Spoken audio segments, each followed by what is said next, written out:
지난 몇 주에 걸쳐서 여러 가지 재림의 징조를 여러분에게 이제 보여드리면서 지난주에는 특별히 이 배도의 때에 예수님을 좀 깊이 생각하며 믿음 생활해야 되지 않겠느냐, 이렇게 여러분에게 간곡히 부탁을 드렸습니다.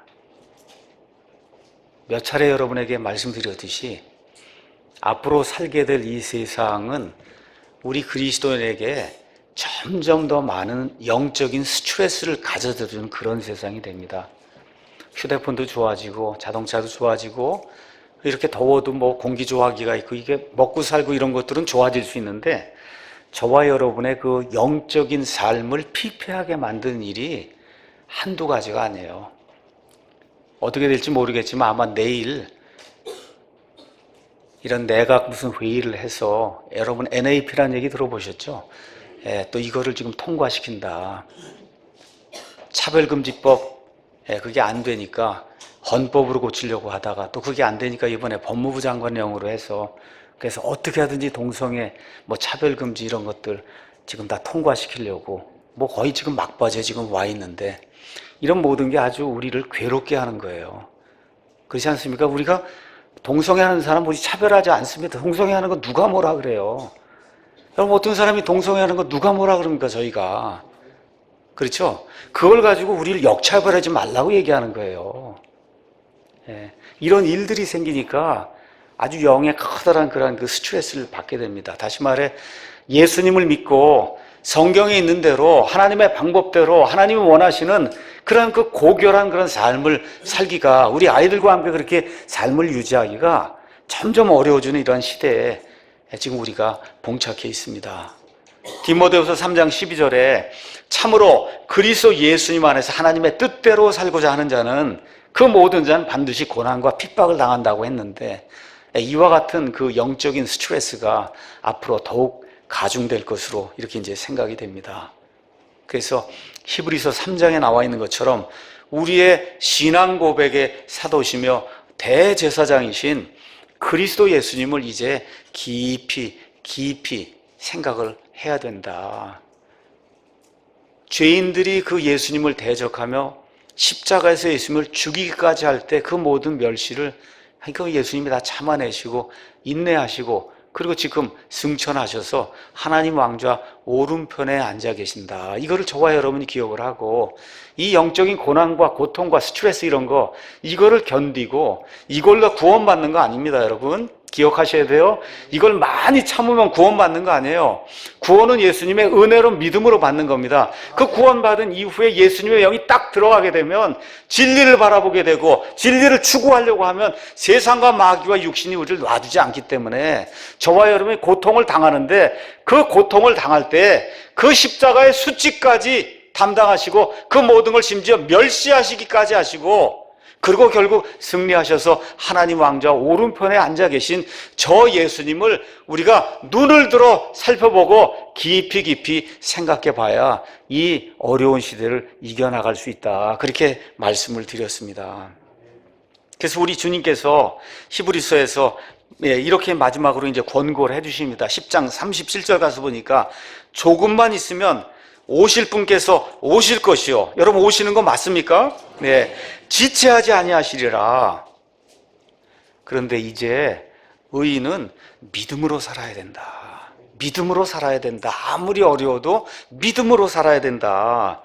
그런데 어떤 사람이 뒤로 물러가면 내 혼이 그를 기뻐하지 아니한다. 여러분 구원을 잃는다는 게 아니에요. 나도 이렇게 십자가 고난을 당했으니 너희가 나를 따르는 그리스도인이라고 하면 뒤로 물러서지 말고 고난과 이 모든 것들을 감사함으로 이렇게 받아나가면서 내가 승리한 것처럼 너희도 승리할 것을 그것을 확신하고 그로 나를 깊이 생각하고 나를 따르라고 우리 예수님이 말씀해 주십니다. 오늘은 자유가 아니면 죽음을 달라. 그 다음에 소제목으로는 그리스도인의 영혼의 자유라고 하는 제목을 가지고 우리 예수님께서 이 죄 많은 세상에 사는 인간들에게 허락해 주신 영혼의 자유 이것이 무엇인가를 여러분에게 설명하는 그런 시간을 좀 갖도록 하겠습니다. 자유. 이 자유 오늘 제가 하면서 제목을 뭐라 그랬어요? 자유가 아니면 죽음을 달라. 이거 많이 들은 얘기죠? 자유가 아니면 죽음을 달라. 이런 말이, 이런 한마디 말이 천둥과 번개가 될 수 있다는 거예요. 어떨 때 그러냐? 온 세상 모든 사람들이 이런 말을 공유하게 되면 그건 한 사람의 말이 아니고, 그렇죠? 온 세상 모든 사람들의 말이 되게 될 때 이것이 천둥과 번개가 돼서 사람의 마음을 속으로 쑥 들어와서 사람을 변화시킬 수 있다는 겁니다. 패트릭 헨리라고 하는 사람이 내게 자유가 아니면 죽음을 달라, 이렇게 이제 이야기했어요. 그 이야기 한 지 지금 한 250년 이렇게 지나갔는데 전 세계 사람들의 귀에 이 말이 이제 깊숙이 박혔어요. 자유가 아니면 이건 죽음이구나. 여러분, 자유가 아니면 죽음인 거예요. 맞습니까, 여러분? 자유가 아니면 죽음이에요. 이게 결국 생각해 보니까 온 세상 모든 사람이 살아가는 이유예요. 왜 살아가냐? 자유인이 되기 위해서 살아가는 거예요. 속박당하면 죽는 겁니다. 그렇죠? 그 별거 아닌 것 같은데 정말 적절한 시절에 이 말이 쏟아져 나오고 모든 사람들이 이 말의 의미를 곰곰이 생각해 보니까 천둥과 번개처럼 그 사람들 마음속에 들어가서 사람을 변화시키는 그런 말이 된 겁니다. 미국 독립운동사에서 가장 유명한 연설 중에 하나가 이 패트릭 헨리가 했던 자유인으로 사느냐 노예로 사느냐 하는 그러한 제목의 연설입니다. 잠깐 여러분에게 그 배경을 설명해 드리겠습니다. 아시는 것처럼 영국에서 살던 청교도들이 종교의 자유를 찾아서 신세계로 이제 넘어갔습니다. 영국에서 식민지를 이제 만들어서 거기서 많은 물건들을 가져다가 말 그대로 이제 착취를 하는 거죠. 그래서 아메리카 그 식민지에 대한 영국의 탄압이 점점 강경해지니까 거기 살던 사람들 다 옛날의 선조들이 영국 사람들이에요. 할아버지 할머니가 다 영국 사람들이에요. 근데 아무리 할아버지 할머니가 영국이라도 이게 너무하다는 거예요. 이렇게 되면 안 되겠다, 이렇게 생각이 들어서 아메리카에 살던 사람들이 혁명 세력을 이제 조직을 하고, 그래서 영국에 대해서 거세게 이제 저항하는 그와 같은 운동이 생기기 시작했습니다. 그래서 이 혁명 세력이 도저히 우리가 참을 수 없으니까 식민 정부가 가지고 있는 그 무력에 대항할 수 있는 민병대를 조직을 해야 되겠다, 이렇게 이제 생각했어요. 그래서 1775년 3월 23일에 버지니아주에 가면 리치몬드라고 하는 큰 도시가 있어요. 거기에 세인 존 교회에 이제 모였습니다. 그래서 버지니아주 그 식민지 협회가 이곳에서 민병대를 조직하기 위해 중대한 모임을 가지고 있었어요. 그래서 사람들이 나와서 이 얘기 저 얘기 뭐 이렇게 하면서 민병대를 조직해야 된다, 이렇게 얘기하는데 의견이 분분해 갖고 뜻이 하나로 되지 않고 있었어요. 바로 이때 어떤 한 신사가 나타나서 쩌렁쩌렁 그런 울리는 그 목소리를 가지고 그러면서 이 사람들에게 일장 연설을 이제 시작을 했습니다. 의장님, 사태를 완화시키려는 것은 이제 헛된 일입니다. 여러분은 평화를 거듭 외치고 있지만 평화는 실제 없습니다. 전쟁은 이미 실제로 시작이 되었습니다.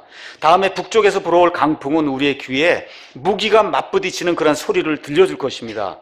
우리의 형제들은 이미 전쟁터에 나가 있습니다. 그런데 우리는 왜 한가하게 시간을 죽이고 있는 겁니까?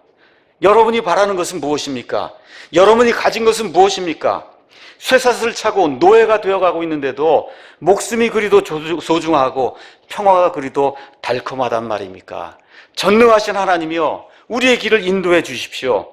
여러분이 어떤 길을 선택할지 모르지만 저는 이렇게 외칩니다. 내게 자유가 아니면 죽음을 달라. 이 신사가 나와서 강력한 그런 그 메시지를 이게 전달하니까 거기 있던 그 회중들이 말 그대로 숨소리도 죽이고 그렇게 이제 듣고 있다가 우레 같은 그런 박수를 치면서 이 사람 말에 따라서 우리가 독립을 쟁취해야 되겠다, 바로 여기 나와서 이 말을 했던 그 신사가 미국 독립혁명사에서 큰 이름을 남긴 패트릭 헨리입니다. 패트릭 헨리. 온건파 세력은 무장 충돌을 피하려고 했지만 패트릭 헨리는 민병대를 모집하고 전쟁 준비를 갖추어서 그래 적극적으로 영국에 대항해서 우리가 여기 나라에 독립된 국가를 세워야 된다, 그렇게 이제 주장을 했어요. 그 결과가 어떻게 됐어요? 1년 있다가 미국이 독립하게 된 거예요. 1776년 7월 4일에 독립을 선포하게 된 그런 일이 생긴 거예요. 그러니까 어떤 그 한 사람의 이 사태를 이렇게 파악하고 던진 그와 같은 그 말 한마디, 연설 한마디, 물론 다른 여러 가지 것들도 있었지만 그것이 사람들이 이렇게 규합을 해서 생각을 해보니 이거 식민지로 이거 평생도록 이거 사는 거 이거 못 살겠다는 거예요. 그렇죠? 예. 영국 사람들이 종으로 사는 거 이거 못 살겠다. 아무리 우리 할아버지 할머니가 거기서 건너와서도 이거 못 살겠다. 가만히 생각해 보니까 자유가 아니면 죽음인 겁니다. 여러분, 자유가 아니면 죽음인 거예요. 이걸 생각을 하고, 그리고 이 아메리카 식민지에 있던 사람들이 조직을 단결하고 이렇게 이제 해서 결국 1년 안에 미국의 독립을 쟁취하게 된 겁니다. 제가 가서 한번 자유가 뭔가 그래도 정의를 이제 여러분에게 알려주기 위해서 한번 찾아봤습니다. 그래서 자유는 남에게 구속을 받거나 무엇에 얽매이지 않고 자기 마음대로 행동하는 일 아니면 그러한 상태를 자유라고 이제 이야기합니다. 자유? 그러면서 거기 가서 보니까 설명이 또 이렇게 돼 있어요. 대한민국은 자유민주주의 국가이다. 그렇기 때문에 법의 테두리 안에서 무엇이든지 해도 좋다는 거, 이게 자유라는 거예요. 자유. 법이 정한 그 테두리 안에서 무슨 일을 해도 누가 뭐라고 하지 않는 거, 이게 자유다. 그 다음 주에 가서 보니까 사회주의 공산주의 국가에서는 그 구성원이 자유주의 사회로 탈출하는 것을 극도로 혐오하고 있다 뿐만 아니라 외국의 여행까지도 제한하고 또 억제한다. 이렇게 돼서 자유와 구속이 무엇인가를 이렇게 사전이 이렇게 설명하는 그런 내용이 그 안에 이제 기록이 되어 있습니다. 자유. 여러분 자유인이십니까? 자유. 자유 참 중요한 거예요. 요즘 자유와 평등이 이렇게 혼동이 생겨서 평등을 위로 놓는 그러한 안타까운 어리석은 사람들이 있습니다. 여러분 한번 제가 여쭤볼게요. 자유가 없는 가운데 모두가 평등하면 좋겠습니까? 북한 사회예요. 이렇게 자유가 넘치는데 조금 잘 사는 사람도 있고 못 사는 사람들이 불평등, 이게 좋은 거. 어느 게 좋으세요, 여러분? 어느 게 좋으세요? 자유가 평등보다 훨씬 좋은 거예요. 좋은 게 비교가 안 되는 겁니다, 여러분. 자유가 없으면 비교가 안 되는 거예요. 이 평등이라는 것 자체가 의미가 없는 거예요. 그래서 좌파 탈출은 지능순이다 그렇게 얘기하는 거예요.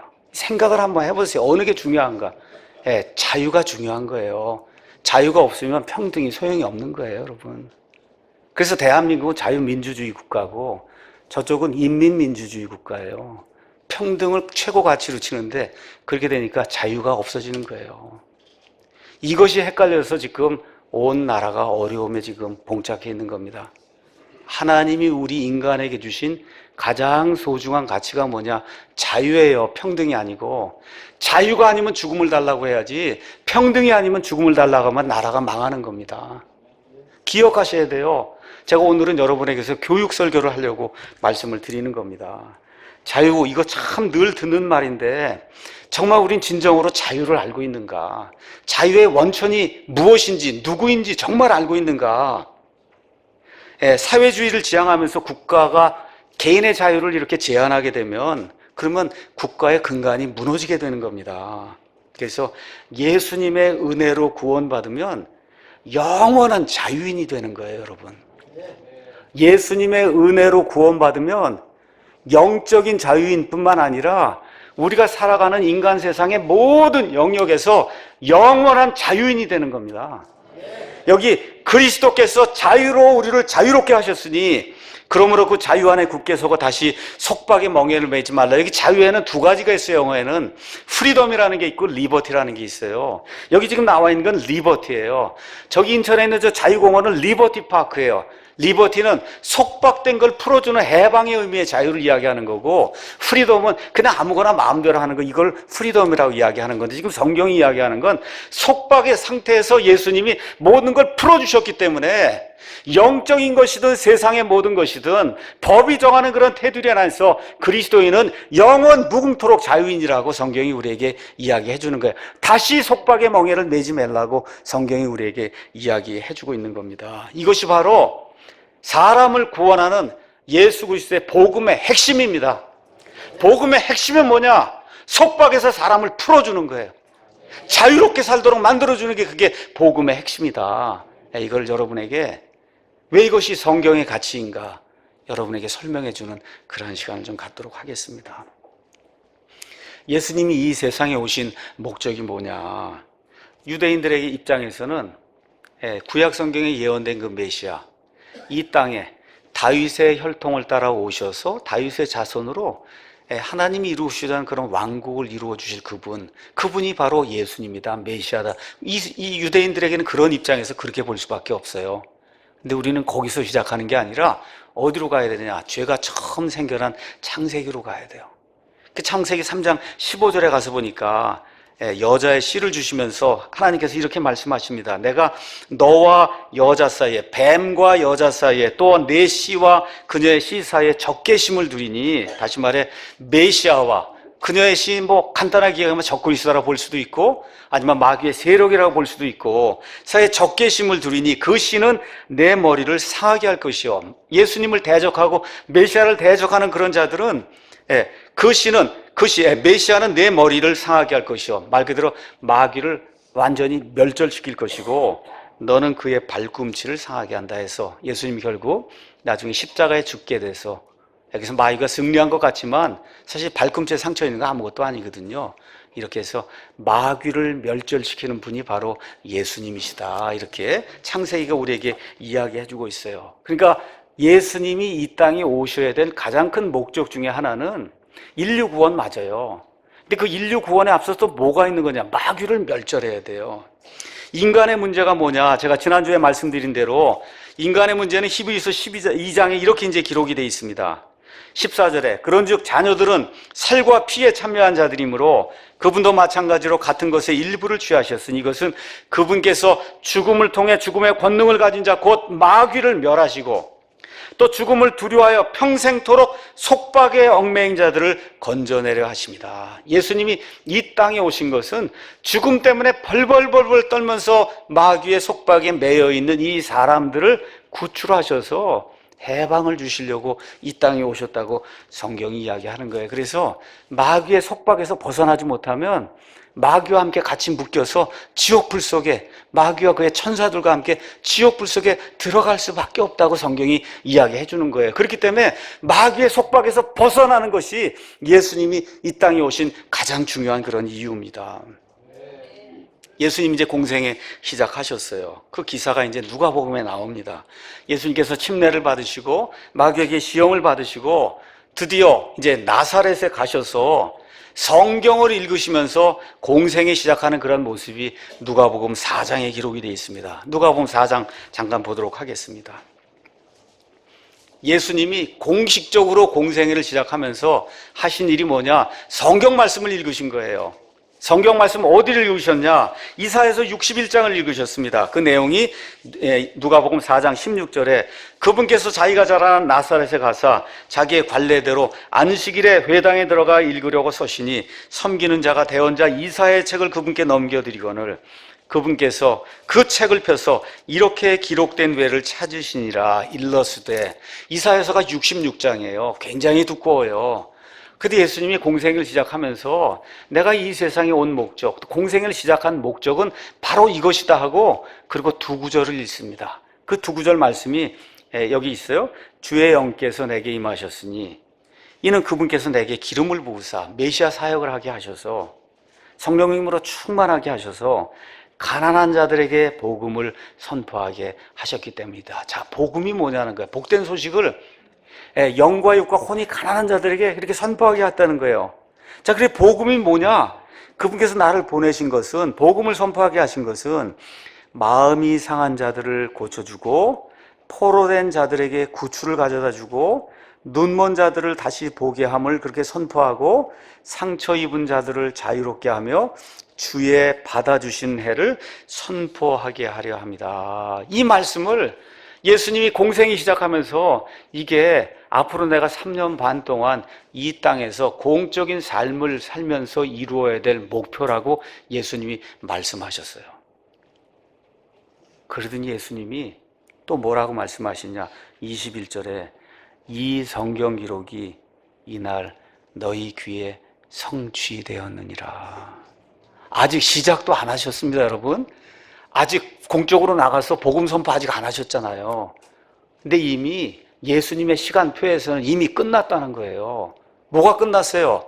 속박에 매여 있는 인간들에게 자유와 해방을 주시려고 하는 그 일이 이미 끝났다는 겁니다, 여러분. 그렇기 때문에 이날 이 성경 기록이 너희 귀에 성취되었다는 이 엄청난 그런 선언을 우리 예수님께서 하시는 거예요. 얼마나 아름다운 말씀인지 알 수가 없습니다. 그럼 왜 예수님이 우리에게 자유를 주시냐? 왜 그래요? 우리가 속박 가운데 있기 때문에 자유를 주시는 거예요. 어디에 속박이 되어 있나 한번 보겠습니다. 이 땅에 태어나면 누구나 다 마귀의 자식으로 태어납니다. 미안한 말이지만 성경 말씀대로 그대로 여러분에게 진리를 말씀드리면, 그러면 이 땅에 태어나는 모든 사람 다 마귀의 자녀로 태어나요. 그래서 마귀에게 속박이 돼 있어요. 죄의 속박이 돼 있습니다. 세상의 속박이 돼 있어요. 이 육신의 속박이 돼 있어요. 율법의 속박이 돼 있고, 결국은 죽음의 속박이 돼 있고, 말 그대로 맨 끝에는 지옥의 속박이 된 상태로 이 땅에 사는 모든 사람이 지금 존재하고 있는 거예요. 그래서 우리 예수님이 내가 이 땅에 온 목적을 딱 하나 이야기하겠다. 그 목적은 뭐예요? 이 모든 것에서 벗어나서 이런 것에 구속받지 않고 자유롭게 사는 삶, 이걸 내가 너에게 주려고 이 땅에 왔다. 그래서 저와 여러분이 구원받으면 영원한 자유인이 되는 거예요. 여러분, 잠시 잠깐이 아니에요. 영원한 자유인이 되는 겁니다. 영원한 자유인. 로마서 6장에서 사도 바울이 이걸 이렇게 이제 표현했습니다. 이 세상에 사는 모든 사람은 다 종이다. 종이 아닌 사람은 없다는 거예요. 자, 로마서 6장 16절 보겠습니다. 너희 자신을 누구에게 종으로 내주어 순종하게 하면, 자, 우리가 어떤 간음죄를 짓습니다. 어떤 무슨 죄를 져요. 그건 내 자신을 내어주는 거잖아요. 그럼 어떻게 돼요? 그 죄의 종이 되는 거 아닙니까? 그렇죠? 죄의 종이 되면 어떻게? 죄의 속박에 갇히는 거거든요. 그렇죠? 너희가 순종하는 그 사람의 종이 되는 줄을 너희가 알지 못하느냐. 근데 세상에는 두 종류의 종이 있다. 혹은 죄의 종으로 사망에 이르고, 혹은 순종의 종으로 의에 이르느니라. 그러니까 죄 가운데 빠져서 죄가 원하는 대로 삶을 사는, 죄의 속박에서 벗어나지 못하면 결국 죽는 데 이르는 이런 사람이 있고, 그렇죠? 그렇지 않으면 어떻게 돼? 순종해서, 하나님의 말씀을 듣고 순종해서 예수님을 구원자로 영접하고 하나님의 뜻대로 살아 결국 하나님이 원하시는 의, 올바른 것, 여기에 다다르는 그런 사람이 있다는 거예요.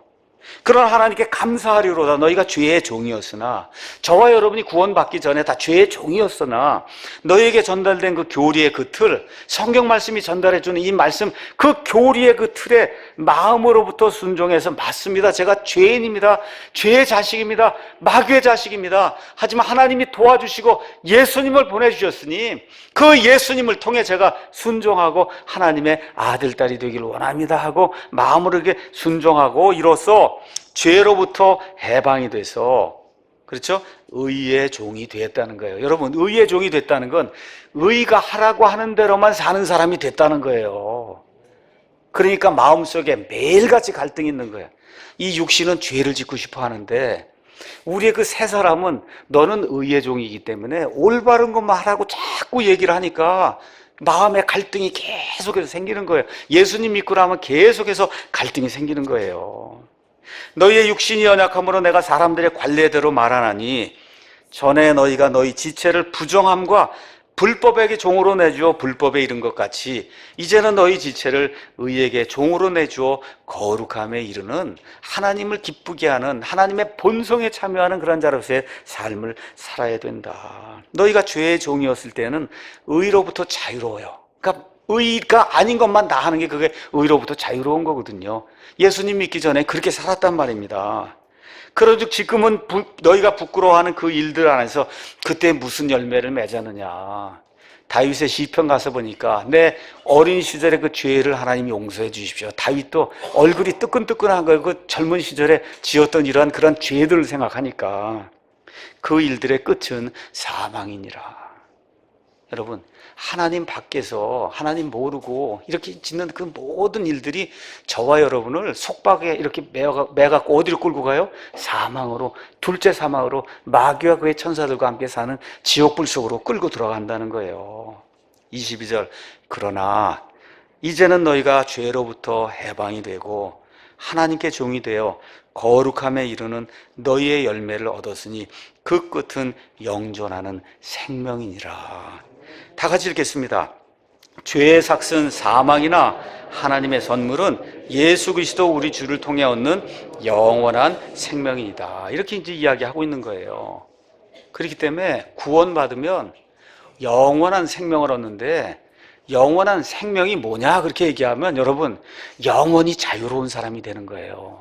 어디에서 자유로워요? 마귀에게서, 죄에게서, 죽음에서, 육신에게서, 세상에서 나를 그 얽어매고 부정한 일, 나쁜 일, 좋지 않은 일, 이런 거 하게 하는 그 모든 것에서 내가 완전히 벗어나서 영원토록 자유인이 되는 거, 이게 구원이에요, 여러분. 이게 구원이에요. 구원이 어려운 거 아니에요. 이 모든 것에서 벗어나는 거예요. 그렇기 때문에 자유를 보장하는 국가와 통치자, 이거 하나님의 사역을 하는 거예요. 다시 말씀드려, 예수님의 복음이 들어간다 그러면 그 복음이 들어간 그 개인, 그 복음이 들어간 그 가정, 복음이 들어간 그 사회, 복음이 들어간 그 국가에는 반드시 자유가 넘쳐나게 되어 있는 겁니다, 여러분. 그래서 자유를 보장하는 국가와 그 통치자는 하나님의 일을 하는 그런 사역자예요. 개인의 자유를 억압하는 국가하고 그 통치자는 마귀의 사역자인 거예요, 여러분. 간단한 거예요. 저와 여러분의 개인의 영혼의 자유를 자꾸 구속하면, 압박을 하면, 그럼 어떻게 돼요? 그거는 마귀의 일을 하는 거고, 그렇죠. 법의 테두리 안에서 마음껏 인간이 가지고 있는 모든 역량을 다 발휘해서 하나님께 영광을 돌리고 사회의 모든 좋은 것들을 기여하며 그렇게 행복하게 살라고 이야기하면 하나님의 일을 하는 거예요. 어려운 거 아닙니다, 여러분. 이해하시겠죠? 예. 자, 그런데 이상한 일이 있어요. 종교가 영혼의 자유의 가장 큰 장애물이 됩니다. 그 참 이상해요. 잘 들으셔야 됩니다. 종교라고 하는 게 뭐 하나님을 믿겠다는 거잖아요. 그렇죠? 근데 이게 하나님을 믿겠다고 하는 이런 어떤 그 틀, 이런 것이 실제로 사람의 자유를 가장 크게 압박을 합니다. 여러분, 예수님이 이 땅에 오셔서 하신 일이 뭐냐? 아주 간단한 거예요. 구약 시대를 철폐하셨어요. 맞습니까, 여러분? 예수님 십자가 사건 그 이후로 신약 시대가 열린 거예요. 구약 시대가 철폐가 됐어요. 신약 시대를 계시하셨어요. 자, 그러면 신약과 구약의 가장 큰 차이가 뭐냐? 제사장 계급이 있느냐 없느냐가 가장 큰 차이인 거예요. 제사장 계급이 있으면 구약이고 제사장 계급이 없으면 신약인 겁니다, 여러분. 여러분 이해하시겠죠?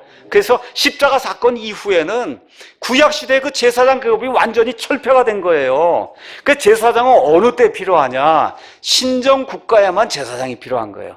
신정 국가 시대에 하나님이 전체를 다스리는데 하나님은 보이지 않잖아요. 그렇죠? 그러니까 하나님과 사람 사이에 서서 중간 매개 역할을 하는 이런 사람들이 필요했던, 이런 사람들이 누구예요? 제사장이란 말이에요.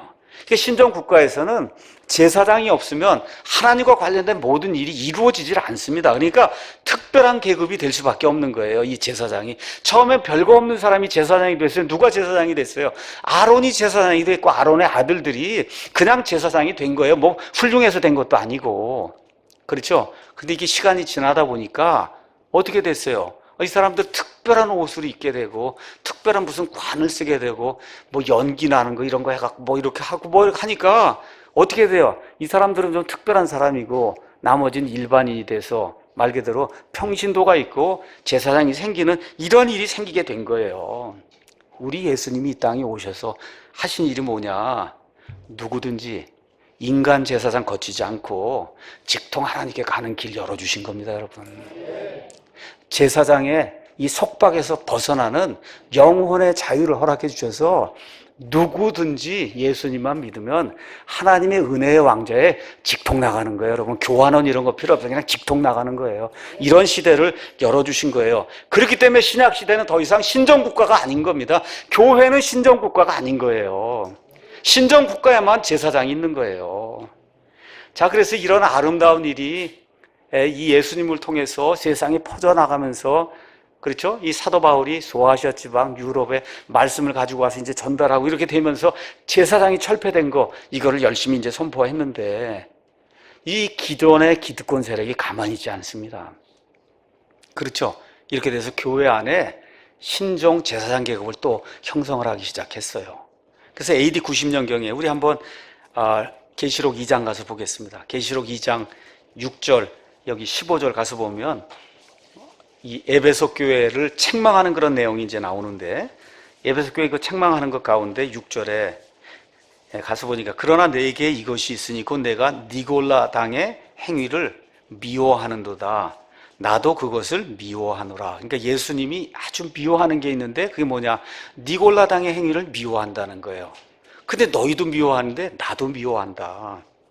자, 그 다음에 타협하는 교회 버가모 교회는 여기 가서 보니까 이렇게 이야기해. 15절에 이와 같이 내게도 니골라 당의 교리를 붙잡는 자들이 있거니와 내가 그것을 미워한다. 자, 니골라 당이 뭐냐? 아주 간단하게 얘기해요.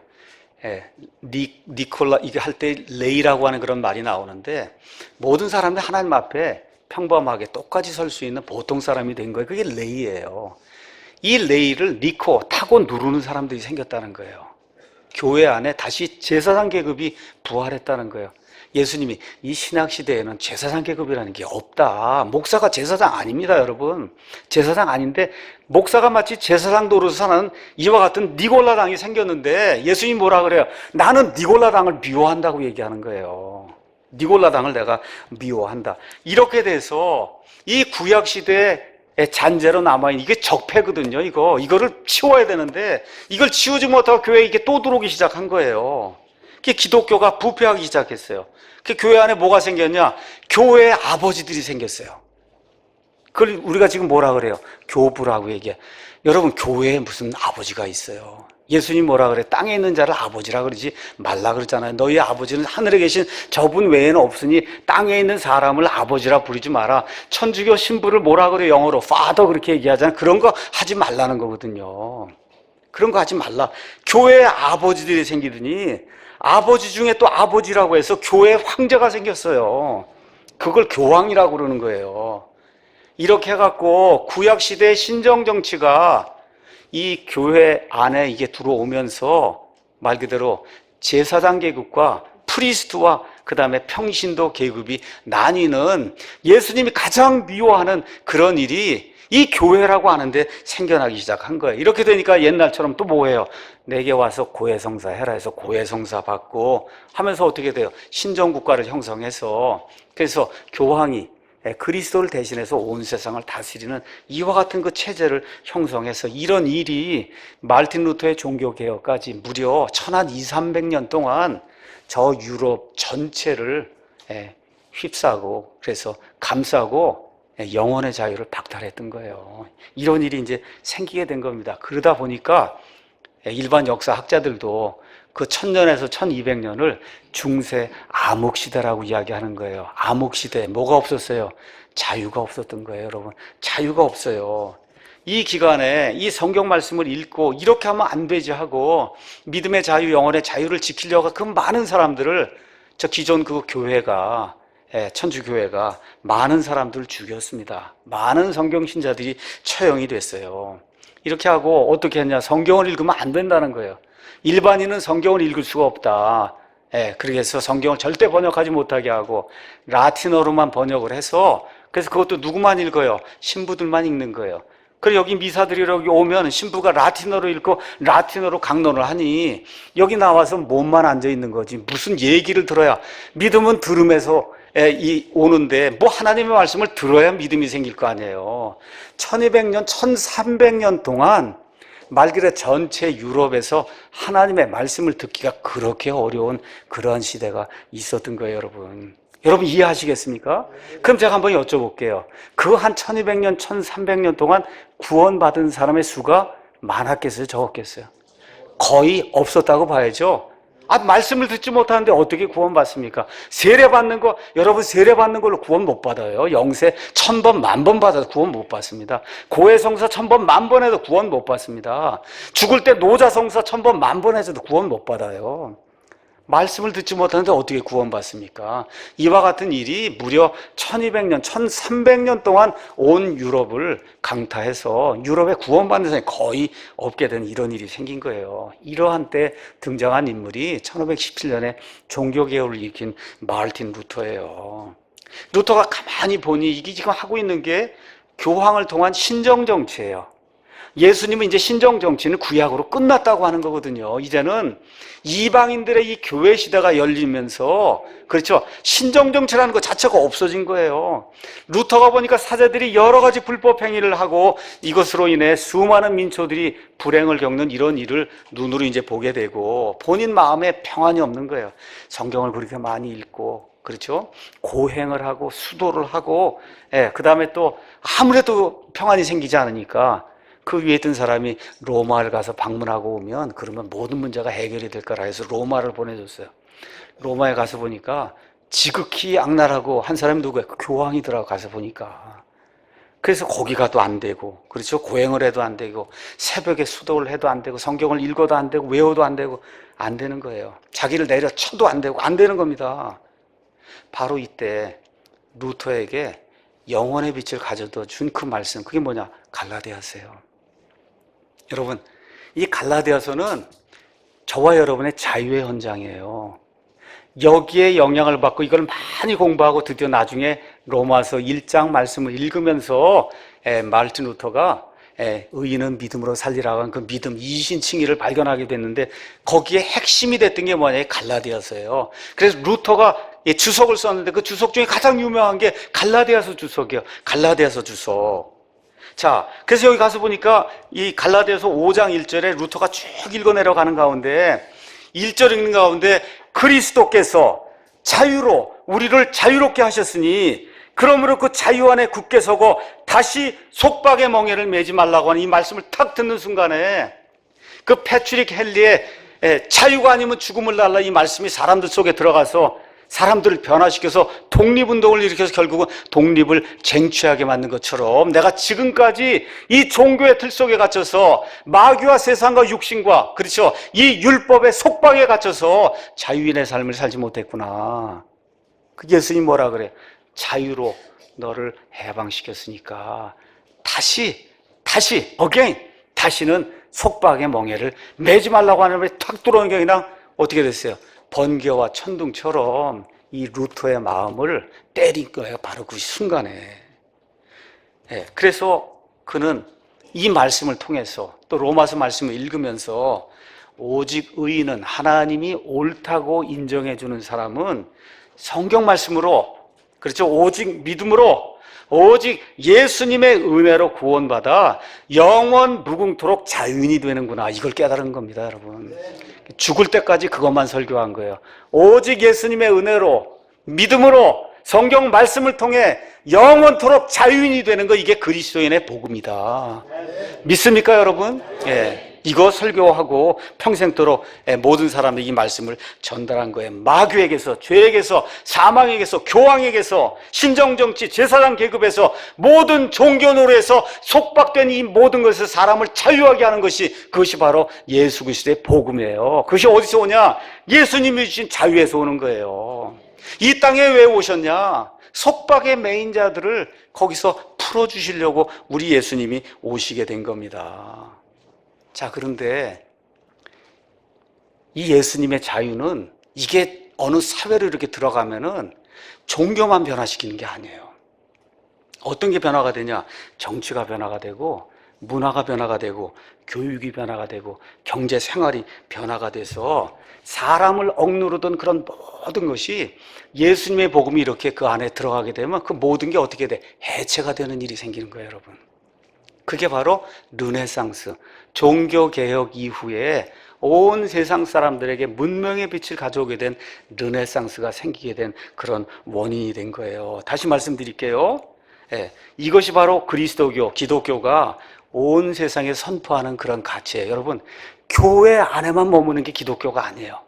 이 기독교가 들어와서 사람들의 삶을 변화시키면은 그 사람들이 사는 그 사회 전반에 걸쳐서 정치, 경제, 문화, 음악, 교육할 것 없이 모든 것, 사람을 억누르는 그런 모든 것이 사람들이 속박에서 벗어나며 자유를 추구하는 그런 일이 생기는 거예요. 이게 종교개혁의 가치입니다. 근데 이게 여러분, 하나님이 이 땅에 사람을 내신 게 지금부터 한 6,000년 전이에요. 종교개혁이 500년 전에 생겼어요. 다시 말씀드려, 5,500년 동안 사람들이 사는 가운데 그런 자유를 보편적으로 누려보지 못했다는 거예요. 지금부터 겨우 500년 전에야 사람들의 생각이 이렇게 깨이기 시작해서, 그래서 이 성경 말씀이 들어가니까 이런 자유를 내가 누려야 마땅하구나 하는 거를 겨우 500년 전에 깨달았다는 겁니다, 여러분. 여러분 이해하시겠어요? 예. 이렇게 이제 된 거예요. 자, 그래서 여기 사전을 가서 보니까 이렇게 이제 기록이 돼 있습니다. 인류 역사 시작 후 이제 5,500년 지나서 이제 이 인간이 자유인이 됐다는 걸 이제 깨달았다고 말씀드렸죠. 여기 사전이 이렇게 얘기해요. 근대 시민사회에서 말하는 자유란 다름 아닌 개인의 자유를 지칭한다. 이거 제 말이 아닙니다. 사전이 얘기하는 거예요. 이때 개인이란 개체로서의 인간을 말한다. 서양에서도 이 같은 의미에서 자유 개념은 비로소 근대에 와서야 부각이 됐다는 거예요. 그 근대가 뭐예요? 종교개혁 이후. 그 전에는 자유라는 것 자체를 몰랐다는 겁니다. 왜 그래요? 로마 가톨릭에서 무려 1200년 이상을 가둬놔서 그래서 사람이 자유를 누릴 수 없는 그런 시스템을 만들었기 때문에 자유라는 것 자체를 사람이 인식을 못했다는 거예요. 개인 주체의 개념이 없는 곳에서 자유 개념은 형성될 수 없는 바, 한 사람의 성장 과정에서도 주체성에 대한 의식은 사춘기에 이르러서나 뚜렷해지듯이 인류의 역사에 있어서도 개인 주체의 개념은 상당 기간의 문화 체험을 한 근대에 이르러서야, 다시 말해 아담 이후로 5,500년이 지나서야 비로소 인간이 자유로운 존재이구나 하는 것을 보편적으로 사람들이 깨닫기 시작했다는 거예요. 저와 여러분 지금 이렇게 누리는 그 자유 500년, 1000년 전에 없었다는 겁니다. 누릴 수가 없었다는 거예요. 이게 현 시대 역사가들이 한결같이 이야기하는 그런 내용이에요. 그래서 오늘날 개인은 개체로서의 인간이자 행위 주체로서의 인간으로 이해되는 것이 보통이다. 자, 이렇게 돼서 종교개혁의 불길이 일어나고 해서 전 사회가 이제 변화가 되면서 자유로운 그 인간을 추구하는 이런 것들이 파급이 되니까 기존 기득권 세력들이 가만히 안 있거든요. 탄압을 하기 시작했어요. 그래서 그 중에 일부가 어디로 도망갔어요? 미국으로 도망간 거예요. 뭘 찾아서? 영혼의 자유를 찾아서. 마음대로 내가 성경이 원하는 대로 좀 마음대로 믿으면 안 되겠냐. 그렇죠? 왜 이거를 못 믿게 하냐는 거야. 이거를 왜 못 믿게 하냐. 왜 국가가 이 종교를 지정하고 이거 외에는 왜 안 된다 그러느냐. 이 국가교회가. 이게 싫어서. 그래서 일단의 무리들이 미국으로 넘어가서 그래서 프로테스탄트 또 우리 침례교인들이 기독교의 그 자유, 여기 얘기하는 그리스도께서 자유를 우리에게 자유롭게 하셨으니 다시는 그 속박의 멍에를 매지 말라고 하는 그 자유가 이 기독교의 자유인데, 이 기독교의 자유를 가진 국가를 형성한 거예요. 그게 1776년에 인류 역사에서 처음으로 세워진 기독교 국가, 그게 미국이에요. 여러분 이걸 이해하셔야 돼요. 미국의 헌법 99%가 여기 성경에서 온 거예요. 가장 중요한 가치가 뭐냐? 리버티예요. 리버티, 자유예요. 속박하면 안 된다는 겁니다. 그게 미국의 가장 중요한 것과 같은 헌법이에요. 자, 그런데 이런 미국에서도 자유가 제대로 지켜지질 않았어요, 여러분. 여러분 지금 우리 자매님들 다 투표하시죠? 맞습니까? 미국에서 이 자유국가에서 여성들이 투표는 언제 한 줄 알아요? 1920년에 했어요. 그 전에는 여자들 참정권을 안 줬어요. 사람으로 취급을 거의 안 한 거예요. 투표하지 못하게 한 게. 그 투표한 게 이제 100년도 안 된 거예요, 여러분. 여러분, 이게 이런 걸 좀 이해를 해야 돼요. 지금 저와 여러분이 막 자유를 누리니까 5,000년 전, 10,000년 뭐 이렇게 해도 좀 무슨 자유가 있었나 보다. 이렇게 생각하시면 안 돼요. 이 하나님이 원래 인간에게 이런 자유를 줬는데 인간이 여러 가지 이유를 가지고 시스템을 만들어서 인간의 자유를 억압해 왔단 말이에요. 심지어 그 자유민주주의 국가 미국에서도 여성들에게 참정권을 준 건 이제 100년도 채 안 되는 거예요, 여러분. 이런 자유를 저와 여러분 지금 누리고 있는 겁니다, 지금. 이거를. 그래서 제가 말씀드리는 거예요. 그렇기 때문에 그 자유 안에 굳게 서고 다시는 속박의 멍에를 매지 말아야 되는 겁니다, 여러분. 다시는 매면 안 되는 거예요. 지금 우리가 당연하게 여기는 이런 자유, 영혼의 자유, 양심에 대한 모든 자유가 이제 100년도 안 된 거라 이걸 기억을 꼭 하셔야 되는 겁니다. 자, 이런 자유를 5년 8월 15일에 해방 이후에 국민들의 대다수가 뭘 원했어요? 사회주의, 공산주의를 원했어요. 7, 80%가 여론조사 하니까 우리 사회주의나 공산주의를 하기를 원한다. 그러나 자유인, 영원한 자유인 우리 이승만 대통령, 좋은 그리스도인입니다. 거듭난 그런 그리스도인이에요. 그 이승만 대통령 중심의 재헌 국회 세력이 1948년 7월 17일 헌법을 제정하면서 미국의 자유인권 민주주의 헌법을 도입을 해서, 그래서 1948년 8월 15일에 대한민국이라고 하는 자유민주주의 국가가 태어나게 된 거예요, 여러분. 그 저와 여러분이 누리는 이 모든 게 이게 70년뿐이 안 됐는데 다른 나라들도 이제 제 100년뿐이 안 된 거다. 근데 그걸 쟁취하기 위해서 다른 나라는 몇백 년 동안 고생을 했고 우린 고생을 하나도 안 하고 그냥 이승만 대통령이 보물을 가져다 준 거예요, 우리 저와 여러분에게. 그 보물을 너무 가볍게 취급하고 값싸게 취급하니까 지금 이런 문제가 생기고 있는 겁니다. 그래서 지금 저와 여러분이 자유를 누리고 있어요. 헌법 10조에 가서 보니까 모든 국민은 인간으로서의 존엄과 가치를 가지며 행복을 추구할 권리를 가진다. 어디서 나온 거예요? 성경에서 나온 겁니다, 여러분. 성경에서 나온 거예요. 하나님이 주신 가치예요. 국가는 개인이 가지는 불가침의 기본적 인권을 확인하고 이를 보장할 의무를 지니기 때문에 국가는 최소한도로 작아야 되는 거예요. 국가가 개인을 지배하면 그러면 안 되는 거예요. 그건 하나님이 원치 않는 거예요. 국가는 개인을 위해서, 그 사람의 안전을 위해서 미니멈의 역할을 감당해야지 국가가 개인 자체를 조절하는 이런 것은 자유민주주의 국가가 아닌 거예요. 12조 가서 보니까 모든 국민은 신체의 자유를 가진다. 14조 모든 국민은 거주 이전의 자유를 가진다. 15조 모든 국민은 직업 선택의 자유를 가진다. 16조 모든 국민은 주거의 자유를 침해받지 아니한다. 17조 모든 국민은 사생활의 비밀과 자유를 침해받지 아니한다. 18조 모든 국민은 통신의 비밀을 침해받지 아니한다. 19조 모든 국민은 양심의 자유를 가진다. 20조 모든 국민은 종교의 자유를 가진다. 21조 모든 국민은 언론 출판의 자유와 집회 결사의 자유를 가진다. 22조 모든 국민은 학문과 예술의 자유를 가진다. 23조 모든 국민은 재산권의 자유를 가진다. 이게 다 어디서 온 거라고요? 어디서 온 거예요? 성경에서 온 거예요, 여러분. 이거를 하나님이 원래부터 주신 거예요. 이거를 마귀와 그의 세력들이 지난 5,900년 동안 사람을 압제하면서 신정정치를 통해 제사장 계급체계를 통해 뭐 여러 가지 그런 것들을 통해서 이거를 압제해서 사람들에게 자유를 주지 못한 것을 미국 사람들이 민주주의 헌법을 만들면서 온 세계에 파급을 시켜서 결국은 70년 전에 우리가 이거를 이승만이라고 하는 영원한 자유인을 통해 기독교인 훌륭한 과 같은 이 기독교 대통령을 통해 이 땅에 받아들이게 된 거예요. 얼마나 감사한 건지 알 수가 없는 겁니다. 여러분, 자유처럼 좋은 게 있어요, 없어요? 억압하고 여러분 억만장자 만들어주면 무슨 소용이 있어요? 다이아몬드 다 주고 집에 너 평생 갇혀 있으라 그렇게 얘기하면 그거 못 사는 거 아닙니까, 여러분? 아무것도 없어서 돌아다녀야 되는 거 아니에요, 여러분? 맞습니까, 여러분? 이게 자유가 제일 좋은 거예요. 자유를 누가 주십니까?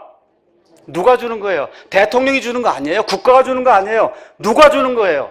하나님이 주는 거예요. 하나님이 주시는 거예요. 그 자유를 하나님이 주신 것, 사람이 억압한 거를 누가 와서 풀어주셨다고요? 예수님이 와서 풀어주신 거예요. 예수님이 오셔서 이 자유로 속박에서 우리를 풀어주셨기 때문에 다시는 그와 같은 그 속박의 멍에를 매면 안 된다고 성경이 우리에게 이야기하고 있는 겁니다. 자, 그러면 누가 자유를 반대하냐? 마귀와 그의 세력이 반대하는 거예요. 정치적으로는 사회주의, 공산주의자들이 반대하는 거예요. 종교적으로는 천주교나 이슬람처럼 신정국가 체제를 유지하는 그런 종교단체들이 자유를 방해하는 거예요. 자, 어떤 나라와 교회와 개인이 잘 사느냐?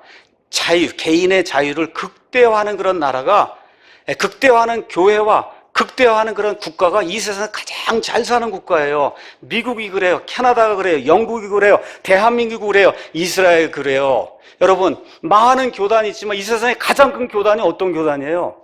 침례교단이에요. 왜 그래요? 영혼의 자유를 주니까. 영혼의 자유를 가장 큰 가치로 주는 이 침례교회가 가장 큰 많은 회중을 가지고 있는 그런 교회로 성장한 이유가 거기에 있는 겁니다. 자, 그럼 반대로 어떤 나라와 개인과 교회가 가장 못 사냐? 아주 간단해요. 개인의 자유를 억압하는 나라, 억압하는 사회가 이 세상에서 가장 못 삽니다. 국가적으로는 소련, 러시아, 중국, 그렇죠? 그 다음에 어디 있어요? 천주교 국가, 이슬람 국가, 천주교에 속한 남미 국가 제일 못 사는 거 아시죠? 그 중에 가장 못 사는 데가 어디예요? 북한이에요. 뭐 얘기할 필요가 없는 거예요. 왜 그래요? 자유가 없기 때문에. 너무 평등이 얼마나 평등한지 알 수가 없어요. 너무 평등하다고. 그렇죠? 저런 평등한 국가 가서 살면 안 되는 겁니다, 여러분. 저런 걸 벤치마킹하면 안 돼요. 저 중공 이런 거 벤치마킹하면 안 됩니다. 어디를 벤치마킹해야 되냐? 인간이 만든 국가 중에는 가장 좋은 국가가 미국이에요. 그럼 말할 필요가 없는 거예요. 거기를 벤치마킹해서 거기보다 더 잘 살려고 노력을 해야, 그래야 하나님이 기뻐하는 그런 나라와 국가와 민족이 될 수 있는 거예요. 여러분 이해하셔야 됩니다. 자, 그래서 우리 침례교회 또 성경 신자들의 가장 큰 가치는 뭐냐? 영혼의 자유예요. 영혼의 자유. 이것이 바로 어디서 나오냐? 성경의 가치고, 종교 개혁의 가치고, 그렇죠? 미국의 가치고, 예수 그리스도의 가치고, 하나님이 모든 사람에게 주신 인권의 가치가 바로 영혼의 자유인 겁니다. 그래서 어떻게 해요? 성경을 읽고 내가 원하는 대로 믿는 거예요. 내가 원하는 대로 하나님께서 내게 주시는 그런 조명을 가지고 내가 원하는 대로 그렇게 믿는 거예요. 해석해서 믿고 행할 수 있는 거예요. 얼마든지 개인은 그렇게 하되 교회로 모일 때에는 교회 전체가 동의하는 그와 같은 내용이 있거든요. 그렇죠? 그러니까 이 국가에 살 땐 법에 따라 살아야 하듯이 내게 무한대의 그런 자유가 있어도 내가 지역교회를 할 때는 지역교회가 정한 그와 같은 룰에 따라 우리가 영혼의 자유를 지켜가며 사는 겁니다. 결론의 말씀 드리겠습니다. 여러분 지금 자유롭게 숨 쉬고 있어요? 자유롭게 이 교회에 오셨어요? 자유롭게 지금 통영에서도 오고 광양에서도 오고 오늘 천안에서도 오고 그래서 다 자유롭게 오신 거죠? 매이지 않아서 감사하십니까? 누가 가라 말라 여러분 너는 A 교회만 가고 너 B 교회만 가고 이러면 여러분 어떻게 살겠어요, 여러분? 그렇죠? 매이지 않은 거 감사해요? 예, 특별히 믿음의 자유, 킹제임스 성경 읽어도 누가 뭐라고 하지 않는 거 여러분 감사합니까? 예, 이런 자유를 누가 주셨어요? 하나님이 주신 거예요. 그래서 갈라디아서 5장 1절에 그리스도께서 자유로 우리를 자유롭게 하셨으니 그러므로 그 자유 안에 굳게 서고 다시 속박의 멍에를 매지 말라. 마귀에게 죄, 세상, 육신, 죽음 그리고 궁극적으로 지옥에서 여러분 해방됐습니까? 지옥에서 자유로운 사람이 됐어요? 영원 무궁토록 자유인이 됐습니까? 예수 그리스도의 은혜로 믿음으로 성경 말씀을 통해 영원한 자유인이 됐어요? 네. 그게 우리 침례교회의 가장 중요한 그런 가치예요. 마지막 하나만 묻습니다. 자유민주주의 이 대한민국에 사는 거 여러분 감사하십니까? 정말 감사하십니까? 다시는 사회주의, 공산주의, 신정정치, 제사장 계급주의 이런 멍해를 내가 다시는 지지 않겠다고 여러분 이 시간에 약속하십니까? 노력하셔야 되는 거예요. 더 망가지기 전에 대한민국의 자유와 회복을 위해서 우리 모두가 회개해야 돼요. 첫 번째, 이게 뭔지를 모르고 너무 그냥 아무렇게나 대하다가 이런 꼴이 났으니까 저와 여러분이 하나님 앞에 회개해야 되니까 이 엄청난 자유를 저와 여러분이 무시하다가 이런 꼴이 났으니 더 이상 망가지기 전에 회개하고 어떻게 해야 돼요? 살려주십시오 하고 기도해서 하나님께서 지난 70년 동안 눈동자처럼 이 나라와 저와 여러분 보호해 주셨으니까 그렇죠? 휴거되는 그날까지 자유민주주의 국가에서 믿음 생활하다가 하나님 공중에서 예수님 강림하실 때 들려 올라가는 그런 성도가 되기를 간절히 원합니다 하고 저와 여러분이 하나님께 기도해야 됩니다. 이런 일을 통해서 정말 영혼의 자유가 지켜진 이 아름다운 대한민국에서 예수님 오실 때까지 저와 여러분 믿음 생활하고 그렇죠? 이렇게 하는 가운데 사회를 위해서 좋은 일들 해가며 좋은 사람이라는 그런 평을 듣는 좋은 그리스도인이 되기를 예수님의 이름으로 축원합니다. 기도하겠습니다.